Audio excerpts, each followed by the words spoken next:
Hi everyone, this is Oscar here again from Liwaliw Travels, guys. As we are continuing with our video tutorial on masterclass course with Oscar sa travel agency. I think we are almost there and ito na yung last video na isi-share ko sa inyo with regards sa how you can advertise on Facebook ads. Actually, hindi ko naman kailangan ipakita to sa inyo, but just for you to have an idea paano kayo makakahanap ng kliyente is mainly dito sa amin, ang aming first source ng client is advertising through Facebook. Since the beginning, we started sa Liwaliw Travels, we are always have advertisement sa Facebook, which is yun yung nakita namin talagang effective. Kahit na anong gawin, talagang siya yung nagbibigay sa atin ng client every week, every day for continuous running of our ads. So para lang magkaroon ka ng idea kung ano o yung Facebook advertisement na ginagawa namin, is ipakikita na rin namin dito sa video kung paano mag-create ng ads. Pero, as we said, we were going to guide you by the hand. Ibig sabihin, dun sa pag-advertise sa Facebook, hindi mo na kailangang alamin masyado or talagang pag-aralan siya kasi once you purchase this master tutorial class, no, and after having all the video na mapapanood nyo at may apply nyo, sasamahan namin kayo, no, sa pag-advertise. We will gonna be through video call or session na tuturuan namin kayo that day kung paano mag-set up ng advertisement nyo. So, pakikita lang namin dito kung paano namin ginagawa at saka pakikita namin kung effective ba talaga yung ginawa naming advertisement. Kasi makikita nyo, dun sa unang advertisement namin, way back dun sa start ng paggawa namin ng ads na yon, December, until now na umaandar siya. So yung ROI niya dun sa ad spend na ginawa namin sa Facebook advertisement compared dun sa total income na pumasok dun sa ads na yon is makikita nyo po malinaw na malinaw dito sa gagawin namin video. So without further ado, I'm gonna go jump to the platform. And eto na siya, no? So basically, lahat naman is naituro na namin sa inyo yung pag-create ng Facebook page nyo, paggawa ng creatives, di ba, dun sa mga unang video. So it's clearly na when you come up dito sa stage na to is alam mo na kung paano i-set up talaga yung Facebook manager nyo and Facebook page, okay? Kung hindi man, we will still gonna have you one-on-one na tuturuan namin kayo kung paano nyo gagawin yon. So, huwag kayong mag-worry. Anyway, dito sa ads namin, pakikita ko sa inyo kung paano kayo mag-create ng Facebook advertisement. But, again, it doesn't necessarily na pag-aralan nyo siya kasi i-guide namin kayo sa paggawa ng ads nyo. So, okay, we're gonna go jump in here right now. And we will be in our Facebook account. Ipakikita ko sa inyo kung gaano nakatagal yung ano na yan, ads na yan. So, okay, way back dito makikita nyo po, no? So, ang ating active na ads ngayon, ever since, no, nung in-start namin yan under our ad accounts, tingnan natin, way back December. Okay? So, dire-diretso po ang pag-advertisement sa ads, no? Kasi po, may system ang Facebook ads, no? Yung algorithm, AI program na dapat continuous, walang hinto po yung ads natin. Otherwise, hindi nyo marireach yung tamang momentum para mag-gain ka ng profits sa pag-advertise. So dito makikita nyo, we started, let's say, December 31st, sabihin na lang natin, no? All the way to hanggang ngayon. So continuous to, hindi namin pinuputol kasi we've created a system, no? Yung nga yung system na kung paano kami magbato ng ads at paano kami mag-gain ng return of investment dun sa ads na ginagawa namin. Okay? So, ito, pakikita ko lang muna sa inyo. From December, update natin. So, ganun na katagal yung ads namin. Wait, parang hindi siya nag-work, no? December, sabihin natin, hanggang August. Okay, so we are here, August 3. So, update natin. Okay, so mapapansin nyo, yung ating ad spend, baka mabigla kayo, no? Yung amount ng ating ginawa na ads dito sa campaign na ginawa namin from December is, eto, makikita nyo po, ang total amount. Malinaw na malinaw po to sa Facebook advertisement, no? Na gumastos kami ng, from December until now, August 3, $3,233.55. Kapag nakita niyo to, sabihin niyo, ay, ayoko na, wag na. Kasi ang laki ng pala ng gagastusin dyan. Hindi po ganon, okay? So, yan po yung ad spend natin na pinakikita sa inyo. And ipakikita naman namin sa inyo yung return of investment dyan sa ad spend namin na yan. Dito sa aming dashboard kung saan yung earnings namin ay makikita nyo. Okay? So, ito, punta tayo sa Google Drive. Actually not Google Drive. I shouldn't be here. Okay, hang on. Google, we should go to the sheet, documents. And yeah, we're just gonna show you the list of our Excel. Kung saan nandito yung aming mga kliyente, nakarecord dito lahat.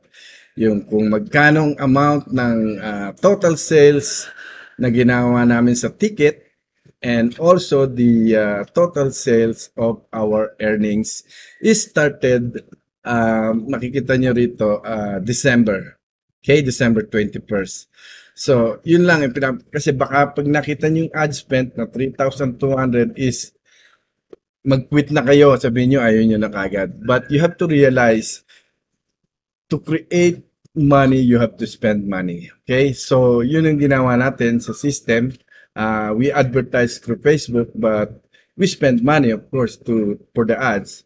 And also, we have to see how much is the return of investment dyan sa ads na ginawa natin. Okay, so I'm gonna show you right here. As you can see here, that is the commission. And go all the way to current, like ngayon sa July. I think this is just for the month of July. And let's see how much the amount of income or the money commission that we get since that month. Okay, so makikita nyo po rito clearly 55,886. I-less nyo po yung ating ad spend na magkano po? 3,233. Ganon po ka-effective yung advertisement na ginagawa natin since to, makikita nyo po, malinaw na malinaw in data, December 31, 2022, August 3, 2023, the ad spend that we have spent through Facebook is 3,233. And the earning or the return of investment na binigay niyang advertisement natin na yan sa Facebook is, ito po, makikita niyo po, 55,886. Okay? So makikita niyo na winning, di ba? Panalo. And also, here, makikita niyo rin dito, how we, paano namin tinitingnan yung earnings each month. So dito makikita niyo na per month, we are getting 554. That is the minimum earnings that we get from our commission na ginagawa dito sa travels, no? So here, another month, February is 8,076. So it's all in the record po, no? 3,076. There are days na medyo mababa yung income or yung ROI natin. It's because depende na rin sa daloy ng mga nag-i-inquire. No, but you have to realize that bago lang kami sa industry ng travel, no? The reason why we got this return of investment is we've been in the business for digital marketing, sales for many years. So we know how to literally hit our audience and know how to advertise our business. Kaya po kami nakakapag-gain ng ganitong kalaking ROI doon sa spent natin. Makikita nyo 55,886 doon sa in-spend natin na 3,233 ads sa Facebook. So yun po yung summary nitong sineshare ko sa inyo. And I hope malinaw naman po na recorded po lahat itong ating ginagawa, no? Yang mga yan is the actual client na makikita nyo dito sa aming portal sa trip.com na nag-book talaga. Hindi po yan magic or kung saan-saan lang namin kinuha yung data.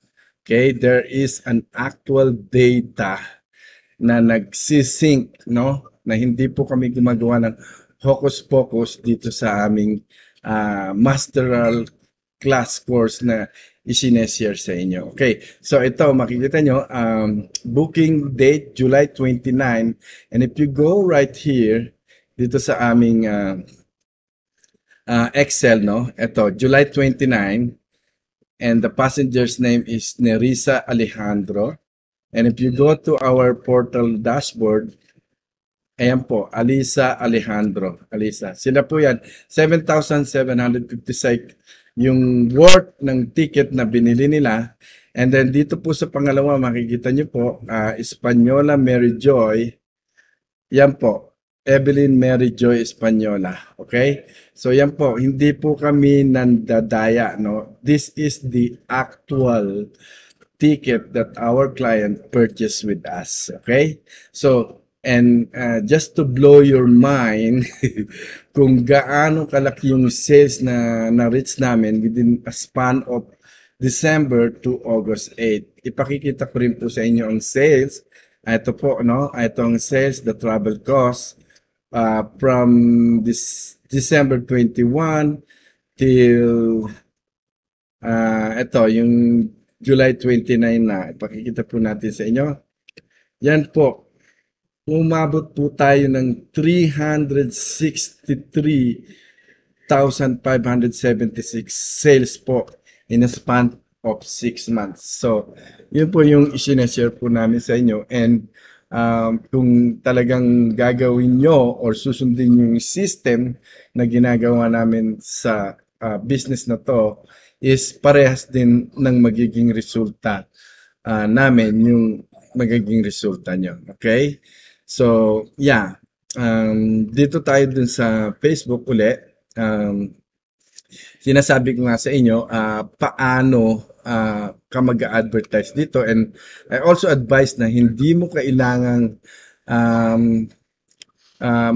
alamin lahat or pag-aralan or matutunan to kasi kami ang mag-guide sa inyo. Ako mismo ang mag-guide sa mga advertisement nyo.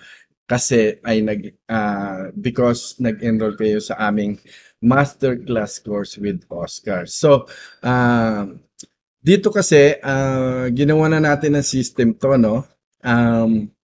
Ang una natin ginawa dito is we advertise ng slowly, no? Para makuha natin yung talagang laser target audience natin, no? So, kung wala kayong background sa Facebook advertisement, maliligaw kayo rito or hindi nyo makukuha tong result na nakuha naming result. And since we are been in the business for many years sa digital marketing, advertising through Facebook, alam po namin kung paano po humanap at mag-target ng audience. Okay? So, bali ito is na na-establish namin yung target namin na audience from the start ng December, and ngayon na-populate niya na kung ano talaga yung target na nagbibigay sa amin ng result, which is yung sa travel po. I think I will cite you an example first, just to see how it works, right? But this ads, it's been running for almost 7 months now, and we don't want to sirain to, no? So, ang gagawin ko na lang is I'm going to create an advertisement, parang simula kung paano namin ginawa itong system na to para you will have an idea how we do it, okay? So, without further ado, I'm gonna jump in right now and I will create a press, no, sariwang advertisement. So, unang-una po, kailangan meron kayong Facebook ads at saka business manager and platform that also naturo na namin sa inyo yan, and for sure magkakaroon kayo nun. So, ganito, we will create an ads for engagement. Yan lang po yung tinatarget natin kasi we wanted to have our audience communicate sa messenger. So, straight away, makakausap natin sila kung ano yung gusto nila. Wala na po yung system, although it's also effective pa rin yung email marketing. We also do that. But in the fast pace that nangyayari ngayon sa internet, sa social media, ang tao, they don't wanna, spend time para magbukas pa ng email, mag-check, no? They want talagang mabilisan. So, sa Messenger, right away you can, send message, ano man mga importanteng message, pwede mo ilagay dyan. So, I think, sa ngayon sa busy ng tao, masyadong mabilis na yung interaction, right? So, it is important to target your audience through engagement sa Messenger, Facebook Messenger. And yeah, ito nga yung gagawin natin. Pakikita ko lang sa inyo very quickly kung paano ang system. Okay? So once you have, your objective, your target, pwede rin kasing i-target mo sila sa traffic through your website. Pero ang dami pa nung dadaanan, pupunta pa sa website, i-retarget mo pa sila kung saan sila nagpunta, not unless sa engagement, right away, pag nagka-interest sila sa ads mo, diretso ka nilang kukontakin. Okay? So, we're just gonna keep, press the continue button. So, eto, wala to. Jump in lang tayo kagad sa choose a campaign setup. So, we just keep continuing our target, okay? Or our campaign. So, wait a minute. Am I on the right? Okay. So, nandito na tayo. For some reason, hindi ko makita yung nandito to. Dito. Wait. Bakit dalawa lang for some reason? I think I have to close this. And okay, I'm gonna go get back here and click this button. For some reason, wala na siyang ads, no? So, itapon ko muna itong ads na to. It's garbage. It doesn't make sense, that one. Okay, so now, I think I will create a new ads campaign. View details. Done. Discard the drop. I'm gonna discard that. I don't need that. Okay, so now basically, I will create a new campaign ads and I will be targeting the engagement. Ganyan yung ginawa namin una. Puro engagement lang. And we will do the same thing with you guys. Manual setup. Yeah, we're gonna do manual setup and continue. So, ito na po yung ads natin. Ito yung ini-expect ko na lumabas. Okay? So, the engagement campaign name, the engagement ad set, new engagement ads. So, I'm pretty much sure kung wala pa kayong and I know most of you wala kayong idea about Facebook advertisement. Kaya nga hindi na namin kayo kailangan mag-aral o gawa pa ako ng video nito para pag-aralan nyo. Because we will help you how to set up your campaign. Okay? So, sa pag-target po ng audience, unang-una po is pupunta muna tayo dito sa ad set, no? Sa ad set, dito po tayo gagawa ng, and dito nyo i-click yung kung anong page yung niraran nyo. Okay? Dito po sa pages na to. And since Liwaliw Travel is yun ang aming hinahawakan, so doon ko po ilalagay. So, you don't need to know this. By the time na talagang nag-purchase kayo ng masterclass course namin, we will guide you over in this setup. Okay? So, pinakikita ko lang sa inyo kung paano yung system. Okay? So, when we started our ads, I remember December, we only spend mababa lang, $5 a day lang yung ginawa kong target, no? $5 a day, only one ad set lang yung ginawa ko, hindi dalawa, hindi tatlo, hindi apat, hindi lima, anim, katulad ng nakikita nyo ngayon. Kaya nyo nakikita na anim ngayon yan is because na-establish na namin yung aming ads, okay? And then, kaya nag-scale up na kami. So, but when you started running a campaign, you can start from $5 lang. Huwag kayong masyadong magtaas kasi pinag-aaralan pa lang yung ng AI program kung paano kayo makakahanap ng target audience. Okay? So, when we did the advertisement, Facebook ads, dito sa campaign na to, nag-start kami ng targeting the interest ng mga kasi Filipino, no? Yun ang una kong tinarget, things na related sa Filipino kasi nga ang target ng travel agency ng Liwaliw Travel is to find audience na mga kababayan Filipino. So, bali ang gagawin mo doon is mag-iisip ka ng related something sa Filipino. So, interest like Jollibee, you know, something na pag kinlik mo is alam mo na yung tao is more likely mga Pilipinos na nandoon sa interest na yan. Kasi, siyempre, Jollibee, right? So, something na ganon. Yun ang unang tinarget namin to let Facebook ads na hanapin yung audience na Filipino. Yun ang first na mga type of interest na dapat mong ilagay.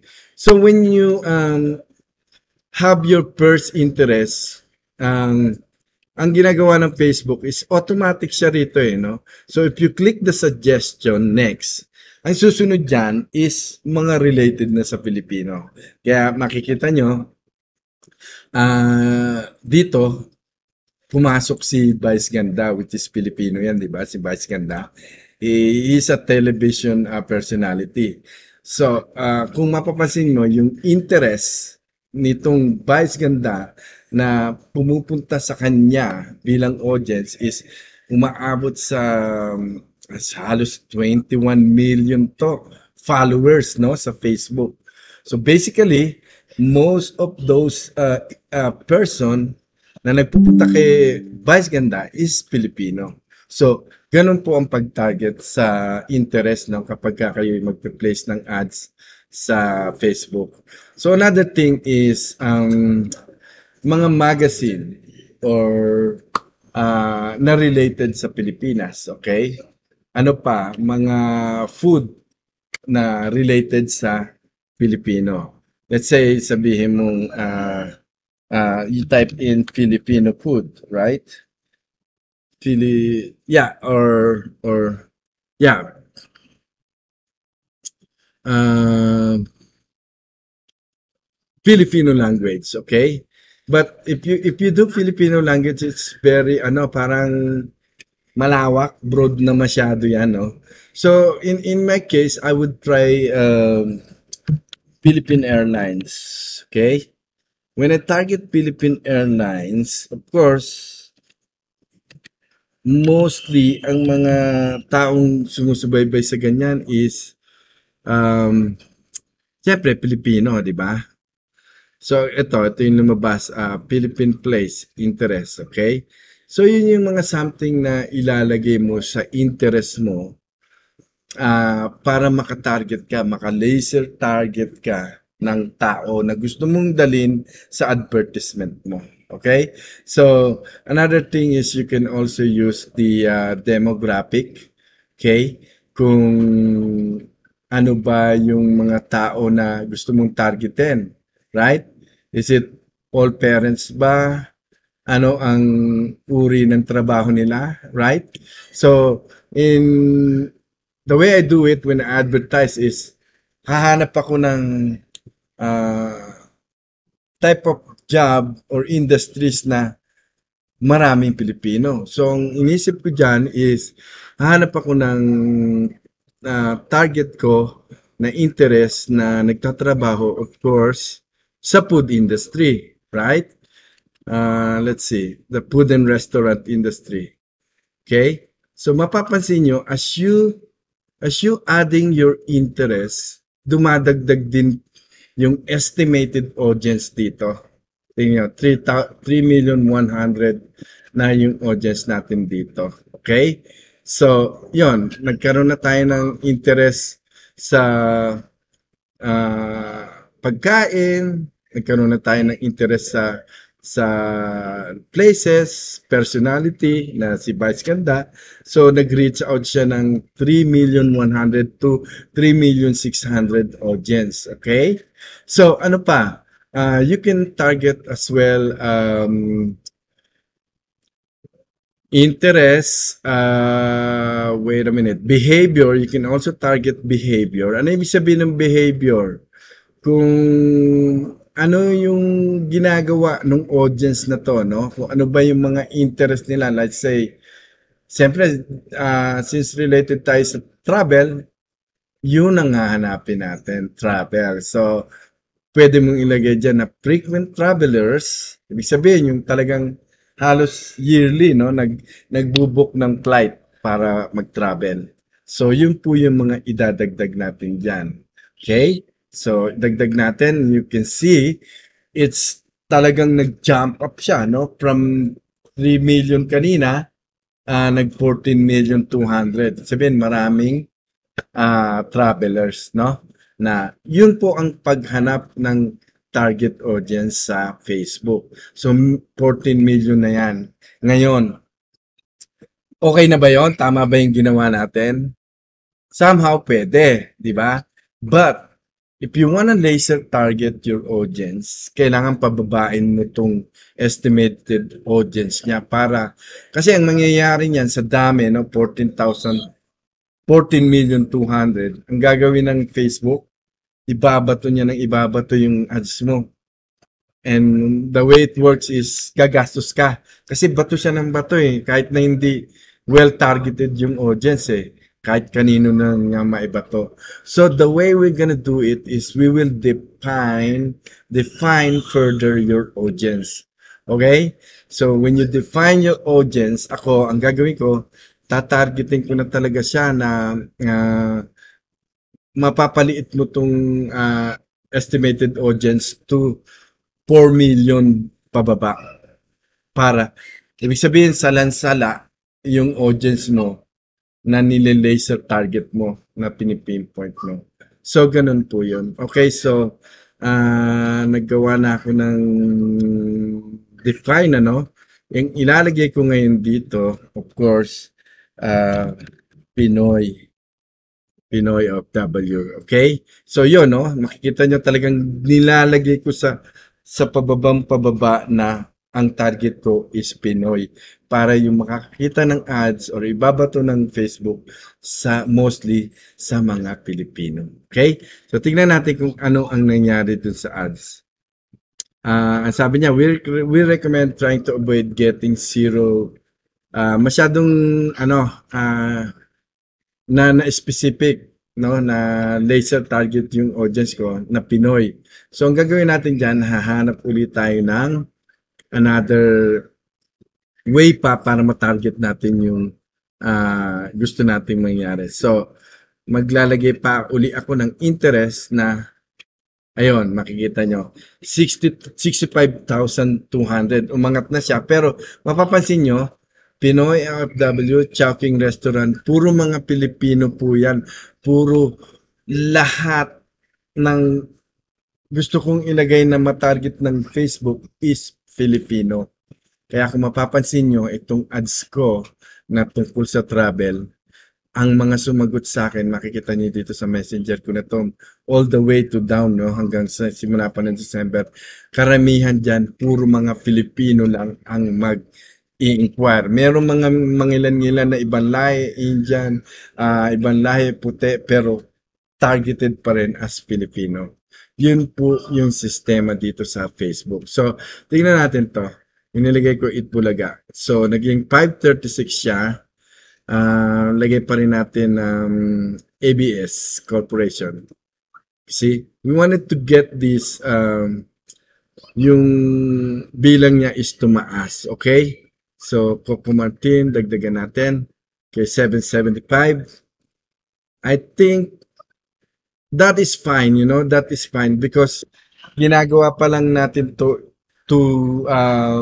find yung target ng Facebook. Kasi after few weeks or 3 weeks, no, alam na ng Facebook kung ano yung tina-target ko, maggagawa ako ng tinatawag na custom audience, no? Ibig sabihin, pinong-pino, salang-sala, custom audience, na kapag nagawa ko na yung custom audience ko, after while it's running, no, alam na ng Facebook kung sinong tina-target kong tao. After a few months, no, na niraran kong tuloy-tuloy yun, gagawa naman ako ng look-alike. Ibig sabihin, yung look-alike, kung ano yung inumpisahan ko, ano yung ginawa kong custom audience, gagawa ng Facebook yun ng look-alike, which is they going to triple or quadruple yung target audience mo na laser na gusto mong kuhain. Ganun po yung sistema sa Facebook advertisement, which is, nagawa po namin yun. Nagawa namin yun. Kasi kung makikita nyo, dito sa aming ads, yung kaninang pinakita ko, from December to August, ano na yun, dire-diretso na yun, wala nang ano yun, hinto yun na talagang nakakakuha kami ng regular clients. So, ganun lang po. Pinakita ko lang po sa inyo yung pag-target.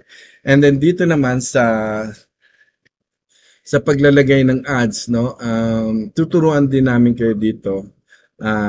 Ilalagay lang natin dito, use existing posts. Pwede natin gamitin yung mga na-post na before, nandito. Okay? So, yung mga nandiyan dyan sa ads natin, no? Kung whichever you think na mag-work para sa advertisement mo.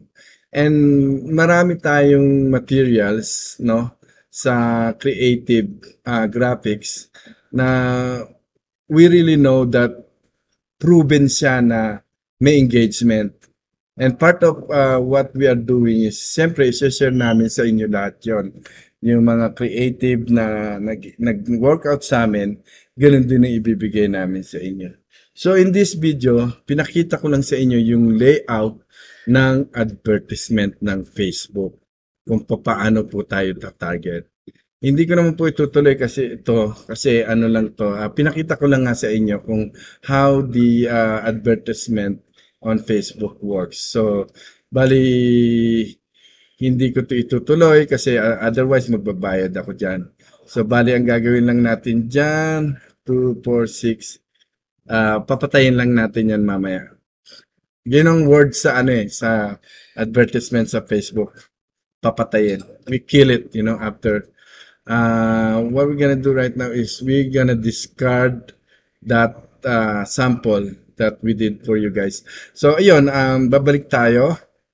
Yan, from December 31st to August 3, as of this time, our ad spend went to 3,233 compare dito sa ating ano to, return of investment na ginawa natin sa ads na to, which is how much? Ayun, no, kanina pa pinakikita sa inyo, 55,000 po, 886. Can you imagine? It's only half year. June pa lang, or August, July, or almost kalahati ng you are earning 55,000 grand sa travel agency na ginagawa natin. And if we scale up sa ads natin, it will goes up high. I hope you get all this information that I'm sharing with you, and you can always ulitin uli yung video na to at panoorin. And I think na-share na namin sa inyo lahat about masterclass course, and I think we're just gonna do some wrap up the next video about what we have in this masterclass course with Oscar sa travel agency business. And we also gonna have to share with you how you can get our website template that we are giving away para sa mga student natin na nag-place ng order nila. And also mga graphics design na ready-made na template na isa-share namin sa inyo. And yeah, I think we're just gonna do one more video and the whole masterclass course is done, and we can always be with you hand on hand sa ating one-on-one tutorial kapag kayo ay naging student sa amin. Anyways, thank you very much. This is Oscar again from Liwali Travels. Have a great day.